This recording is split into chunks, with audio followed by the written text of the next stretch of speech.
ایک حادثے میں میری آنکھوں کی روشنی چلی گئی۔ میرا شوہر میرا بہت خیال رکھتا تھا۔ ایک دن وہ اپنے دوست کو گھر لایا۔ وہ دونوں ڈرائنگ روم میں باتیں کر رہے تھے اور میں کچن میں تھی۔ اچانک مجھے شیشے میں ان کا عکس نظر آیا۔ جی ہاں، میری بینائی واپس آ چکی تھی، مگر میں نے شوہر کو نہیں بتایا تھا۔ میں نے دیکھا کہ شوہر کا دوست اسے ایک پستول دے رہا ہے اور کہہ رہا ہے کہ آج رات کام تمام کر دو۔ لیکن صدمہ یہ نہیں تھا، صدمہ یہ تھا کہ وہ دوست کوئی مرد نہیں بلکہ میرا نام سونیا ہے اور میں اس شہر کے سب سے بڑے بزنس ٹائکون ملک سکندر کی اکلوتی بیٹی ہوں۔ دولت، شہرت اور آسائشیں میرے گھر کی لونڈیاں تھیں۔ میں نے کبھی سوچا بھی نہیں تھا کہ زندگی ایک لمحے میں مجھ سے میری سب سے قیمتی چیز چھین لے گی۔ وہ منحوس رات مجھے آج بھی یاد ہے، جب ہم مری سے واپس آ رہے تھے۔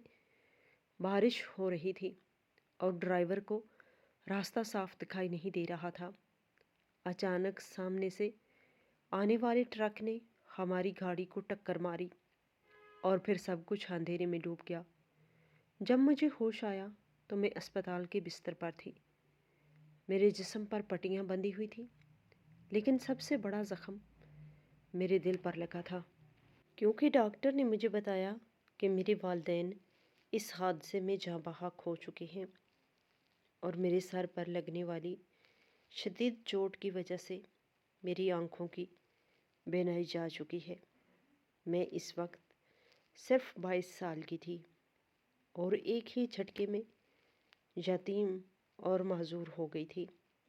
میں کئی دن تک صدمے میں رہی۔ مجھے لگتا تھا کہ میری زندگی ختم ہو چکی ہے، اندھیرا میرا مقدر بن چکا تھا۔ میں جو کبھی رنگوں کی دیوانی تھی، اب صرف سیاہ رنگ کو جانتی تھی۔ لیکن اس مشکل وقت میں ایک شخص نے میرا ہاتھ تھاما اور وہ تھا احسن۔ احسن میرے پاپا کا سب سے قابل اعتماد مینیجر تھا۔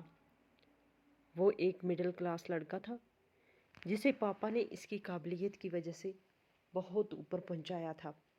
میرے والدین کے بعد وہی تھا جس نے نہ صرف پاپا کا بکھرا ہوا کاروبار سنبھالا بلکہ مجھے بھی سنبھالا۔ اس نے میری ایسی خدمت کی کہ میں بھول گئی کہ میں اندھی ہوں۔ وہ میرے لیے میری آنکھیں بن گیا۔ وہ مجھے اپنے ہاتھوں سے کھانا کھلاتا، مجھے باغ میں سیر کرواتا اور مجھے بزنس کی تفصیلات پڑھ کر سناتا۔ میں آہستہ آہستہ اس پر منحصر ہوتی گئی اور پھر ایک دن اس نے مجھ سے شادی کی پیشکش کر دی۔ میں تنہا تھی اور ڈری ہوئی تھی۔ مجھے لگا کہ احسن سے بہتر جیون ساتھی مجھے نہیں مل سکتا جو میری معذوری کو اپنانے کے لیے تیار ہے۔ میں نے ہاں کر دی اور ہم نے سادگی سے نکاح کر لیا۔ شادی کے بعد احسن نے مجھے شہزادیوں کی طرح رکھا۔ وہ میری ہر چھوٹی بڑی ضرورت کا خیال رکھتا تھا۔ میں اللہ کا شکر ادا کرتی تھی کہ اس نے مجھے آنکھیں چھین لی تو کیا ہوا، احسن جیسا ہیرا شوہر دے دیا ہے جو میری لاٹھی ہے، میرا سہارا ہے۔ ہم بہت خوش تھے، یا شاید میں بہت خوش تھی، کیونکہ میں صرف وہ دیکھ سکتی تھی جو احسن مجھے دکھاتا تھا، یا وہ سن سکتی تھی جو وہ مجھے سناتا تھا۔ مجھے اپنے بزنس کی کوئی خبر نہیں تھی۔ میں صرف چیک بکس اور کاغذات پر انگوٹھے لگاتی تھی، کیونکہ احسن کہتا تھا کہ دستخط کرنا میرے لیے مشکل ہوگا۔ میں اس پر اندھا اعتماد کرتی تھی کیونکہ وہ میرا مسیحا تھا۔ شادی کے 2 سال گزر گئے اور میں اس اندھیری کی عادی ہو گئی، لیکن پھر کچھ عجیب واقعات ہونے لگے۔ احسن اکثر گھر میں اپنے دوستوں کو لاتا تھا۔ وہ کہتا تھا کہ بزنس میٹنگز ہیں جو دفتر میں نہیں ہو سکتی، اسی لیے گھر پر رکھ لی ہیں۔ میں خوشی خوشی اجازت دے دیتی تھی۔ وہ اپنے خاص دوست کا ذکر اکثر کرتا تھا جس کا نام اس نے فیصل بتایا تھا۔ وہ کہتا تھا کہ فیصل اس کا بچپن کا دوست ہے اور اب ہمارے بزنس میں پارٹنر بننے والا ہے۔ فیصل اکثر ہمارے گھر آتا تھا۔ احسن مجھے بتاتا تھا کہ فیصل بہت شرمیلا ہے اور وہ ڈرائنگ روم میں ہی بیٹھنا پسند کرتا ہے۔ میں نے کبھی فیصل کی آواز نہیں سنی تھی۔ احسن کہتا تھا کہ وہ بہت کم گو ہے اور دھیمی آواز میں بات کرتا ہے، لیکن مجھے کبھی کبھی محسوس ہوتا تھا کہ ڈرائنگ روم سے ہلکی ہلکی ہنسی کی آواز آتی ہے جو کسی مرد کی نہیں لگتی تھی۔ جب میں احسن سے پوچھتی تو وہ ہنس کر ٹال دیتا کہ سونیا تم بھی نا، تمہارے کان بجتے ہیں جب پھر ٹی وی چل رہا ہوگا۔ میں اس کی بات مان لیتی کیونکہ اندھے پن نے میرے اندر ایک احساس کمتری پیدا کر دیا تھا۔ مجھے لگتا تھا کہ شاید میں واقعی وہم کرنے لگی ہوں، لیکن میرا احساس یعنی میری چھٹی حس مجھے بار بار خبردار کرتی تھی کہ کچھ غلط ہے۔ جب بھی فیصل گھر آتا تھا، گھر میں ایک عجیب سی خوشبو پھیل جاتی تھی۔ یہ خوشبو کسی مردانہ پرفیوم کی نہیں تھی، بلکہ یہ ایک میٹھی اور نسوانی خوشبو تھی جو مجھے بہت پسند تھی۔ لیکن جب میں احسن سے پوچھتی کہ یہ خوشبو کیسی ہے تو وہ کہتا، ارے یہ تو میں نے نیا روم فریشنس لیا ہے، مہنگا برانڈڈ ہے، تمہیں پسند آیا؟ میں چپ ہو جاتی، لیکن دل میں ایک کانٹا سا چبھا رہتا کہ روم فریشنس کی خوشبو کپڑوں سے آنے والی خوشبو سے الگ ہوتی ہے۔ ایک دن میں کچن میں پانی پینے گئی تو مجھے لگا میرے پاس سے کوئی گزرا ہے اور پھر وہی خوشبو آئی۔ میں نے ڈرتے ہوئے پوچھا، کون ہے؟ احسن فوراً بول پڑا، میں ہوں جان، پانی لینے آیا تھا، تم ڈر کیوں گئی؟ لیکن مجھے یقین تھا کہ وہ قدموں کی چاپ احسن کی نہیں تھی۔ احسن کے جوتوں کی بھاری آواز ہوتی تھی، جبکہ وہ آواز ایسی تھی جیسے کسی نے سینڈل پہن رکھی ہو یا ہلکے پاؤں چل رہا ہو۔ میں نے ان چھوٹے چھوٹے واقعات کو نظر انداز کرنے کی کوشش کی کیونکہ میں اپنی خوشگوار زندگی کو شک کی نظر نہیں لگانا چاہتی تھی۔ میں احسن سے بہت محبت کرتی تھی اور مجھے یقین تھا کہ وہ مجھے کبھی دھوکہ نہیں دے گا، لیکن قدرت کو کچھ اور ہی منظور تھا۔ پچھلے مہینے میرے سر میں شدید درد رہنے لگا تھا۔ احسن مجھے شہر کے بڑے ڈاکٹر کے پاس لے گیا۔ ڈاکٹر نے کچھ ٹیسٹ کیے اور دوائیاں دی۔ ایک دن میں سو کر اٹھی تو مجھے اپنی آنکھوں کے سامنے کچھ دھندلا سا محسوس ہوا، جیسے اندھیرے میں ہلکی سی روشنی کی کرن پھوٹی ہو۔ میں نے آنکھیں رگڑی تو وہ روشنی غائب نہیں ہوئی بلکہ مزید واضح ہو گئی۔ میرا دل زور سے دھڑکنے لگا۔ کیا میری بینائی واپس آ رہی تھی؟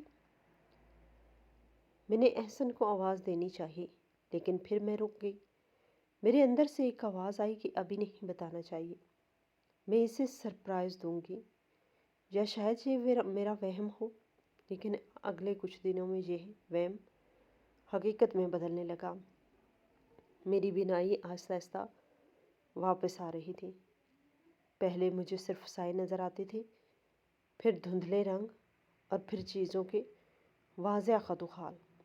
ڈاکٹر نے شاید دوائی بدل دی تھی یا میرے سر کی پرانی چوٹ کا اثر ختم ہو رہا تھا۔ جو بھی تھا، یہ کسی معجزے سے کم نہیں تھا۔ میں بہت خوش تھی اور میں چاہتی تھی کہ فوراً احسن کو بتاؤں اور اس کے گلے لگ جاؤں، لیکن پھر وہی عجیب واقعات میرے آڑے آ گئے۔ جس دن میری بینائی مکمل طور پر صاف ہوئی، اسی دن میں نے کچھ ایسا دیکھا جس نے مجھے خاموش رہنے پر مجبور کر دیا۔ میں اپنے کمرے میں تھی اور احسن باتھ روم میں تھا۔ اس کا موبائل بیڈ پہ پڑا تھا۔ سکرین روشن ہوئی اور ایک میسج آیا۔ میں نے تجسس میں موبائل اٹھایا۔ میری آنکھیں اب دیکھ سکتی تھی۔ سکرین پر فیصل کے نام کا میسج تھا اور میسج تھا، آج شام کا کیا پروگرام ہے جان؟ میں تمہارے بغیر نہیں رہ سکتا۔ یہ پڑھ کر میرے پیروں تلے سے زمین نکل گئی۔ جان؟ اور تمہارے بغیر نہیں رہ سکتا؟ کیا کوئی دوست اپنے دوست کو ایسے میسج کرتا ہے؟ میرا دماغ گھوم گیا۔ کیا احسن کہ خواجہ سرا ہے یا پھر کچھ اور معاملہ ہے؟ میں نے جلدی سے موبائل وہیں رکھ دیا اور بستر پر لیٹ کر اندھے ہونے کا ڈرامہ کرنے لگی۔ احسن باہر آیا تو میں نے کچھ ظاہر نہیں ہونے دیا، لیکن میرے دل میں شک کا بیج بویا جا چکا تھا۔ میں نے فیصلہ کیا کہ میں ابھی اپنی بینائی کا راز نہیں کھولوں گی، بلکہ دیکھوں گی کہ یہ فیصل کون ہے اور احسن مجھ سے کیا چھپاتا ہے۔ یہ فیصلہ کرنا میرے لیے بہت مشکل تھا، کیونکہ جس شخص کے ساتھ میں ہر بات شیئر کرتی تھی اب اسی سے اتنا بڑا راز چھپا رہی تھی۔ میں نے اپنی کالی اینک دوبارہ لگا لی اور وہی پرانی ایکٹنگ شروع کر دی کہ مجھے سہارے کی ضرورت ہے۔ میں ٹکرا کر چلتی، چیزیں ٹٹولتی اور احسن مجھے ہمدردی سے سنبھالتا، لیکن اب مجھے اس کی ہمدردی میں ایک بناوٹ نظر آنے لگی تھی۔ جب وہ مجھے دیکھ نہیں رہا ہوتا تھا تو اس کے چہرے پر وہ پیار نہیں ہوتا تھا، بلکہ ایک بیزاری ہوتی تھی جسے دیکھ کر میرا دل کٹ جاتا تھا۔ آج شام احسن نے مجھے بتایا کہ فیصل آ رہا ہے، کچھ ضروری کاغذات سائن کروانے ہیں۔ اس نے مجھے تیار ہونے کا کہا۔ میں نے ایک سادہ سا سوٹ پہنا اور اپنی کالی اینک لگا کر لانج میں صوفے پر بیٹھ گئی۔ احسن بہت خوش نظر آ رہا تھا۔ اس نے پرفیوم لگایا ہوا تھا اور بار بار گھڑی دیکھ رہا تھا۔ تھوڑی دیر بعد ڈور بیل بجی۔ احسن نے بھاگ کر دروازہ کھولا۔ آؤ آؤ یار، میں کب سے تمہارا انتظار کر رہا تھا۔ احسن کی آواز میں جو جوش تھا وہ کسی بزنس پارٹنر کے لیے نہیں ہوتا۔ میں صوفے پر بیٹھی تھی اور میرا رخ ڈرائنگ روم کے دروازے کی طرف تھا، جو شیشے کا بنا ہوا تھا اور اس پر ہلکا سا پردہ تھا۔ میں اپنی اینک کے پیچھے سے سب کچھ دیکھ سکتی تھی، لیکن میں نے نظریں جھکائے رکھی۔ احسن مہمان کو لے کر اندر آیا۔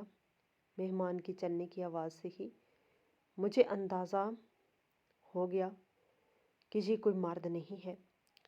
ٹک ٹک کرتی ہیلز کی آواز قالین پر بھی دبی دبی سنائی دے رہی تھی۔ احسن نے کہا، یہ فیصل ہے، ملو اس سے سونیا۔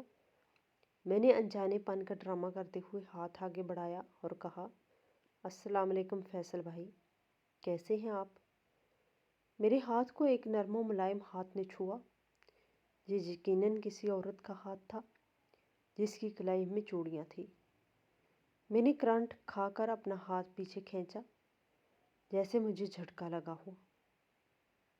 احسن ہنسا۔ ارے کیا ہوا سونیا؟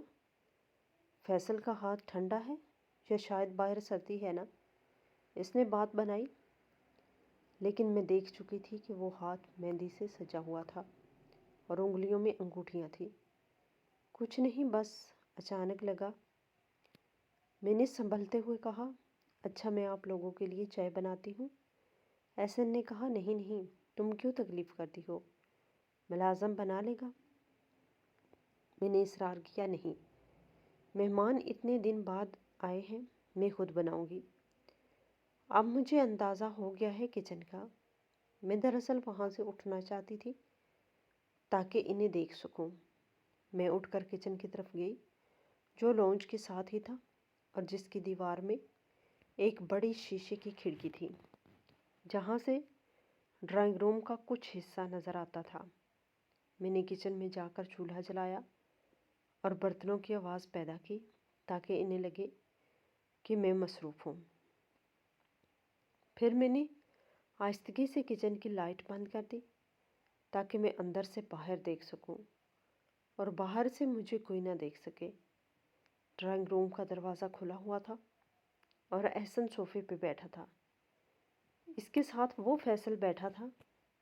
میں نے اپنی آنکھوں کو سکیڑا اور غور سے دیکھا تو میری روح فنا ہو گئی۔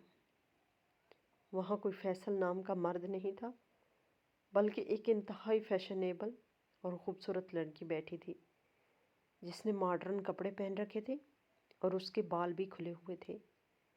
وہ احسن کے بالکل قریب ہو کر بیٹھی تھی اور احسن اس کے ہاتھ اپنے ہاتھوں میں لے کر چوم رہا تھا۔ وہ دونوں ہنس رہے تھے اور باتیں کر رہے تھے۔ اف، احسن یہ اندھی تو بالکل بیوقوف ہے۔ اسے ذرا بھی شک نہیں ہوا کہ میں فیصل نہیں، فرح ہوں۔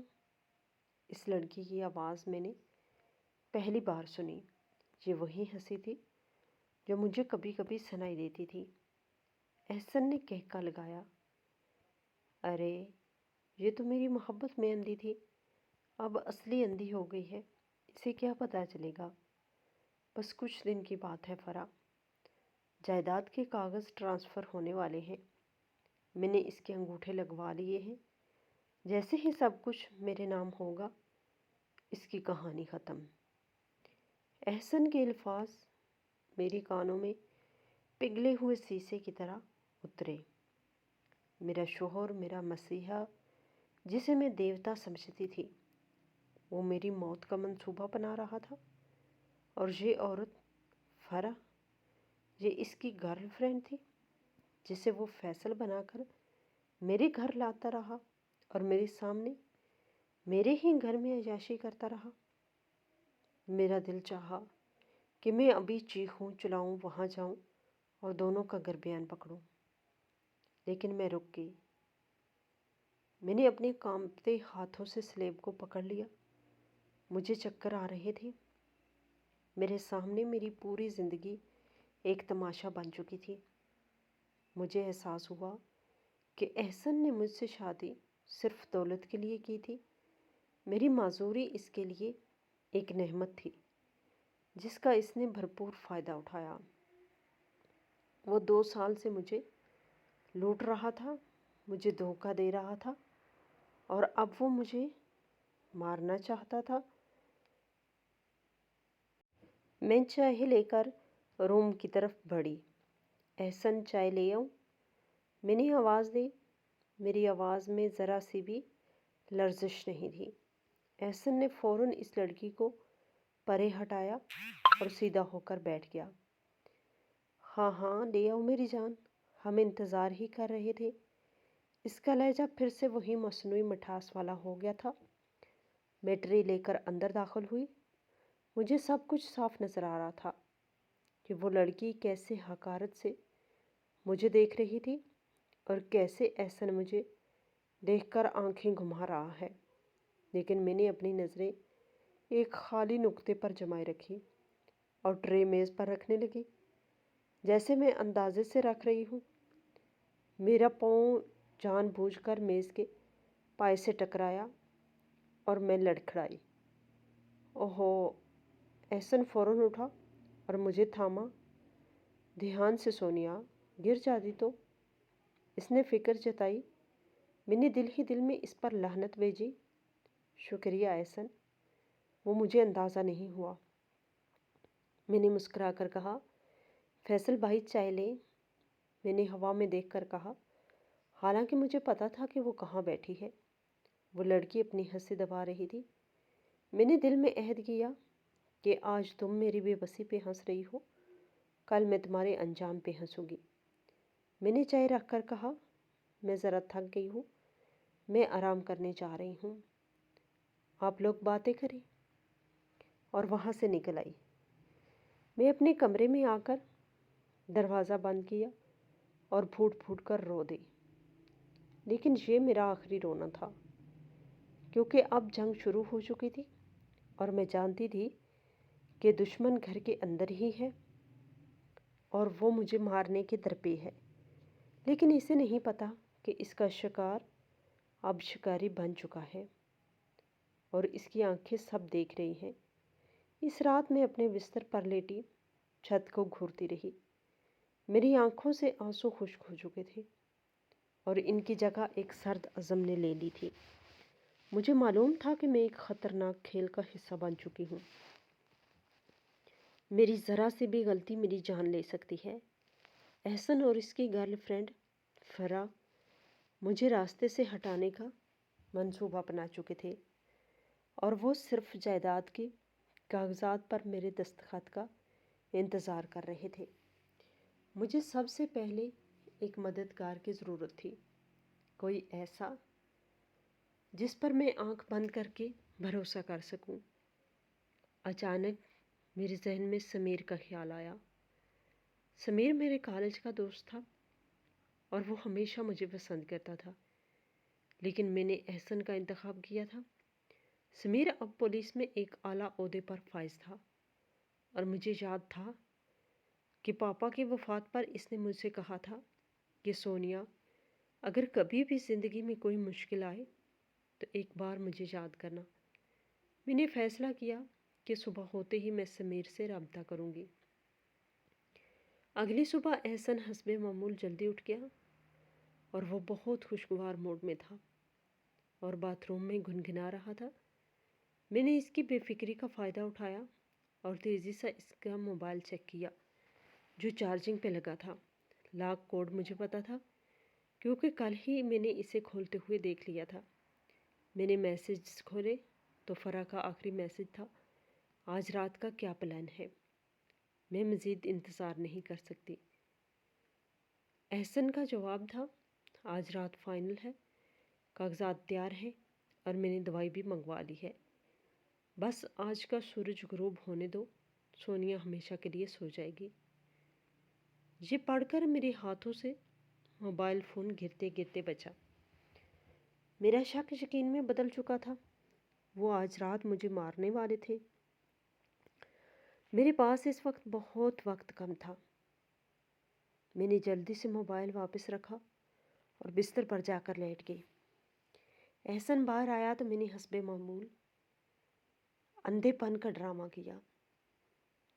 احسن، مجھے آج کچھ عجیب سا محسوس ہو رہا ہے، دل گھبرا رہا ہے۔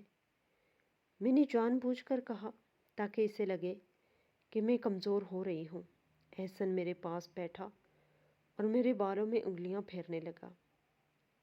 کچھ نہیں میری جان، شاید موسم کا اثر ہے، تم آج آرام کرو، میں جلدی گھر آ جاؤں گا۔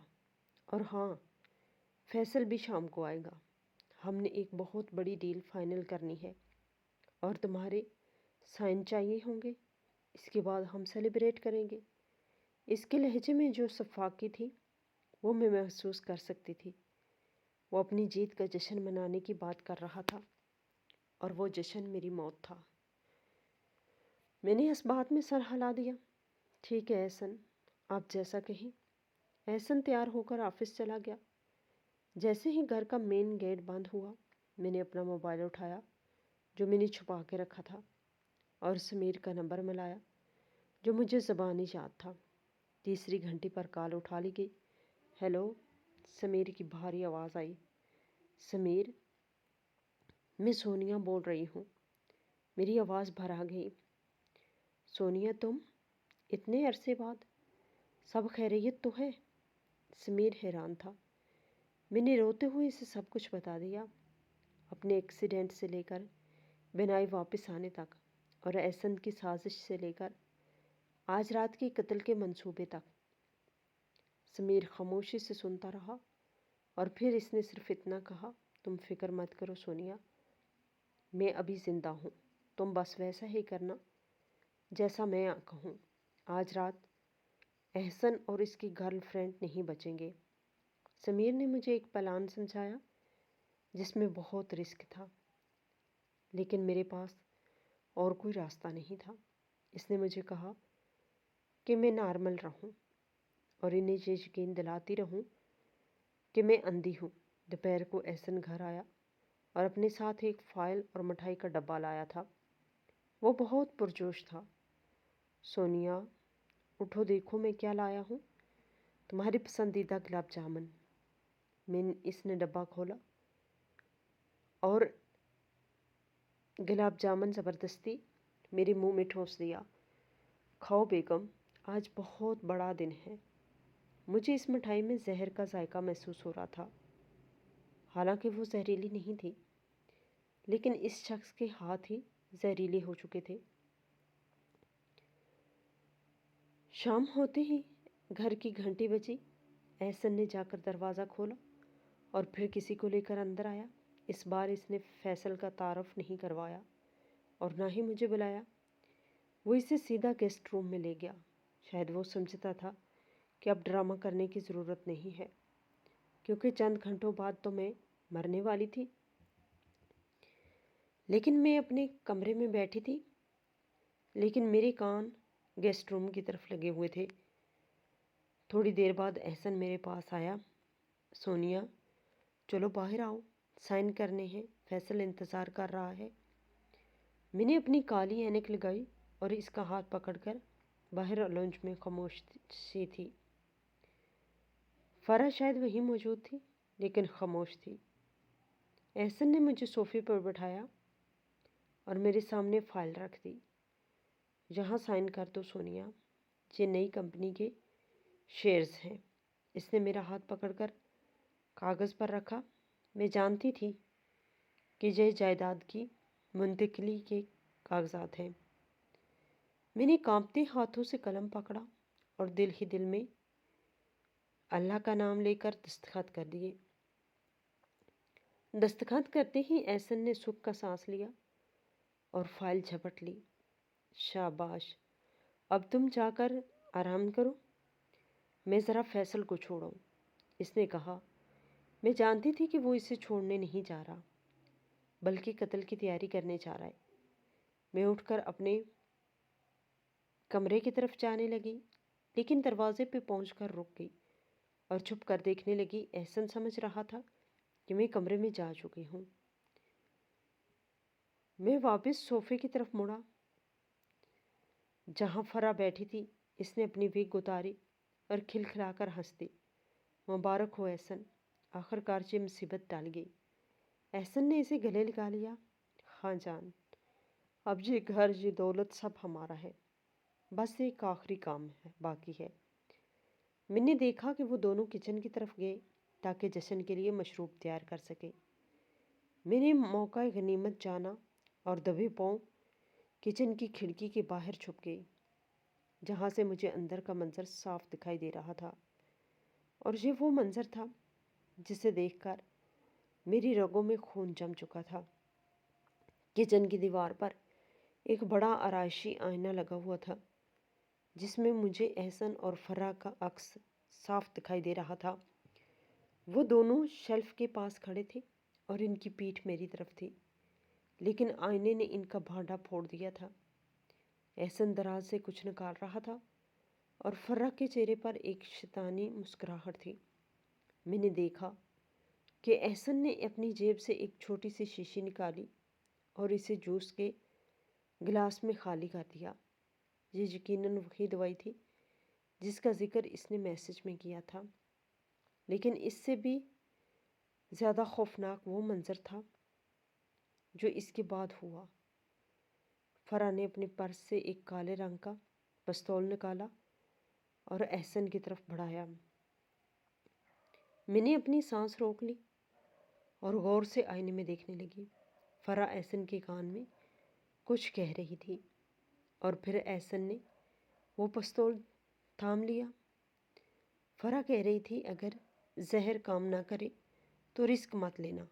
احسن، آج رات ہی کام تمام کر دو، گولی مار دینا اور کہہ دینا کہ ڈاکو آئے تھے، پولیس ویسے بھی تمہاری جیب میں ہے۔ احسن نے پستول کو الٹ پلٹ کر دیکھا اور مسکرایا۔ تم فکر مت کرو فرح، یہ اندھی ویسے بھی آدھی مری ہوئی ہے، زہر ہی کافی ہوگا، لیکن احتیاطاً یہ پاس رکھ لیتا ہوں۔ یہ منظر میری برداشت سے باہر تھا۔ میرا اپنا شوہر میرے قتل کا منصوبہ اتنے اطمینان سے بنا رہا تھا جیسے کسی مچھر کو مارنا ہو۔ میں نے اپنی جیب میں موجود موبائل پر ہاتھ رکھا۔ سمیر کی لائن آن تھی اور وہ یہ سب سن رہا تھا۔ میں نے فون پر 3 بار انگلی سے دستک دی۔ یہ ہمارا طے شدہ سگنل تھا کہ وقت آ گیا ہے۔ میں دبے پاؤں وہاں سے ہٹی اور تیزی سے اپنے کمرے میں جا کر بستر پر لیٹ گئی۔ میرا دل اتنی زور سے دھڑک رہا تھا کہ مجھے لگا احسن سن لے گا۔ 5 منٹ بعد قدموں کی آہٹ ہوئی اور کمرے کا دروازہ کھلا۔ احسن اندر آیا، اس کے ہاتھ میں جوس کا گلاس تھا۔ سونیا، جاگ رہی ہو؟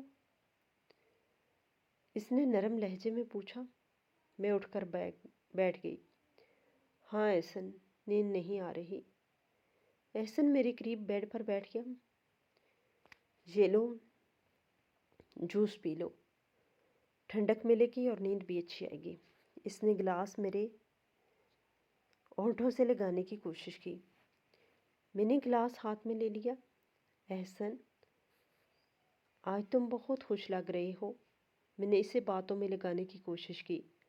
ہاں سونیا، آج میری زندگی کا سب سے بڑا مقصد پورا ہوا ہے، میں نے خیز لہجے میں کہا۔ پی لو نا، ٹھنڈا ہو جائے گا۔ میں نے گلاس ہونٹوں کے قریب کیا۔ احسن کی نظریں گلاس پہ جمی تھی۔ وہ میری موت کا انتظار کر رہا تھا۔ اسی لمحے اچانک گھر کی بجلی چلی گئی اور کمرے میں گھپ اندھیرا چھا گیا۔ ارے یہ لائٹ کو کیا ہوا؟ احسن بڑبڑایا اور اٹھنے لگا۔ اسی اندھیرے میں نے جوس کا گلاس بیڈ کے نیچے قالین پہ گرا دیا اور جلدی سے منہ پونچھ لیا، جیسے میں پی چکی ہوں۔ لائٹ 1 منٹ بعد واپس آ گئی۔ احسن نے دیکھا کہ گلاس خالی میرے ہاتھ میں ہے اور میرے ہونٹ گیلے ہیں۔ وہ مسکرایا۔ شاباش، اب آرام سے لیٹ جاؤ۔ وہ کمرے سے باہر جانے لگا، شاید زہر کے اثر کرنے کا انتظار کرنے کے لیے۔ میں لیٹ گئی اور آنکھیں بند کر لیں۔ تقریباً 15 منٹ بعد دوبارہ دروازہ کھلا۔ اس بار احسن اکیلا نہیں تھا۔ مجھے آہٹ سے اندازہ ہوا کہ فرح بھی اس کے ساتھ ہے۔ وہ دونوں دبے پاؤں میرے سراہنے آ کر کھڑے ہو گئے۔ میں نے اپنی آنکھیں بند رکھی، لیکن میں ان کی موجودگی محسوس کر سکتی تھی۔ سو گئی کیا؟ فرح نے سرگوشی کی۔ لگتا تو ہے۔ نبض چیک کرو، احسن نے کہا۔ احسن نے میرا ہاتھ پکڑا۔ میں نے جان بوجھ کر ہاتھ ڈھیلا چھوڑ دیا۔ ہاں نبض ڈوب رہی ہے، کام ہو گیا، احسن نے خوشی سے کہا۔ نہیں احسن، سانس ابھی چل رہی ہے، رسک نہیں لے سکتے۔ تکیہ رکھ کر منہ دباؤ یا گولی مار دو، فرح نے ظالمانہ مشورہ دیا۔ گولی کی آواز سے پڑوسی جاگ جائیں گے۔ تکیہ ٹھیک ہے، احسن نے کہا، اور اس نے قریب پڑا ہوا تکیہ اٹھایا۔ جیسے اس نے تکیہ میرے منہ پہ رکھنے کے لیے جھکا، میں نے پوری طاقت سے اپنی آنکھیں کھول دیں اور ایک جھٹکے سے اٹھ کر بیٹھ گئی۔ احسن اور فرح دونوں چیخ مار کر پیچھے ہٹے، جیسے انہوں نے بھوت دیکھ لیا ہو۔ تم؟ احسن ہکلایا۔ تم زندہ ہو؟ میں نے اپنی کالی اینک اتار کر زمین پر پھینک دی اور پہلی بار احسن کی آنکھوں میں آنکھیں ڈالی۔ ہاں احسن، میں زندہ ہوں اور میں سب دیکھ رہی ہوں، میں گرجی۔ احسن کا رنگ فک ہو گیا۔ دیکھ رہی ہو؟ کیا مطلب؟ مطلب یہ کہ میری بینائی واپس آ چکی ہے احسن، اور میں پچھلے 1 ہفتے سے تمہارا اور تمہاری اس فیصل نما گرل فرینڈ کا تماشا دیکھ رہی ہوں۔ میں نے فرح کی طرف اشارہ کیا، جو خوف سے کانپ رہی تھی۔ تم نے کیا سوچا تھا کہ میں اندھی ہوں تو بے وقوف بھی ہوں؟ میں نے تمہیں آئینے میں پستول لیتے ہوئے دیکھا، میں نے تمہارے میسیجز پڑھے، اور میں نے وہ زہر والا جوس زمین پر گرا دیا۔ احسن کے چہرے پر خوف کی جگہ درندگی آ گئی۔ اس نے اپنی کمر سے پستول نکالا۔ اچھا تو تم سب جانتی ہو، پھر تو بہت اچھا ہوا۔ اب تمہیں مارنے کا اور بھی زیادہ مزہ آئے گا۔ اب کوئی ڈرامہ نہیں، سیدھی موت۔ اس نے پستول میری پیشانی پہ تان لیا۔ آخری کلمہ پڑھ لو سونیا، جائیداد تو میرے نام ہو ہی چکی ہے، اب تم زندہ رہو یا مرو کوئی فرق نہیں پڑتا۔ میں نے مسکرا کر اس کی طرف کہا۔ جائیداد؟ تم ان کاغذات کی بات کر رہے ہو؟ میں نے ہنستے ہوئے کہا۔ احسن، تم بھول گئے کہ نابینا افراد کے دستخط اب تک قانونی نہیں مانے جاتے جب تک 2 گواہ موجود نہ ہوں، اور ویسے بھی میں نے وہاں سونیا ملک کے دستخط نہیں کیے، بلکہ دھوکے باز لکھا تھا۔ تم نے خوشی میں چیک ہی نہیں کیا؟ احسن نے بکھلا کر جیب سے کاغذات نکالے اور دیکھا، وہاں واقعی دستخط کی جگہ ٹیڑھی میڑھی لکیریں اور دھوکے باز لکھا تھا۔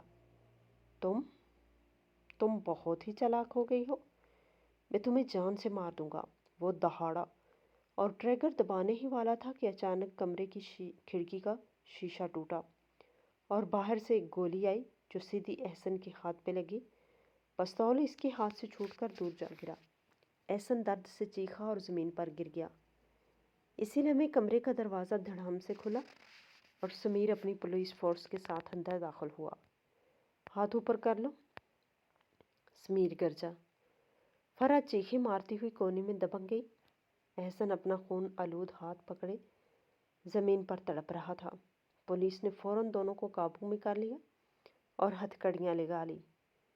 سمیر میرے پاس آیا، تم ٹھیک تو ہو سونیا؟ میں نے اس بات میں سر ہلایا۔ ہاں سمیر، میں ٹھیک ہوں، کیونکہ آج میں نے صرف اپنی آنکھیں نہیں کھولی بلکہ اپنی زندگی سے گندگی بھی صاف کر دی ہے۔ احسن کو پولیس گھسیٹتے ہوئے لے کے جا رہی تھی۔ وہ مجھے مڑ مڑ کر دیکھ رہا تھا۔ اس کی آنکھوں میں اب غرور نہیں بلکہ عبرت تھی۔ میں نے فرح کے پاس جا کر اسے ایک زوردار تھپڑ مارا۔ یہ تھپڑ اس عورت کی طرف سے ہے جسے تم کمزور سمجھ رہی تھی۔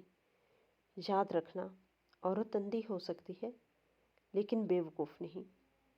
پولیس انہیں لے کر چلی گئی اور گھر میں سکون ہو گیا۔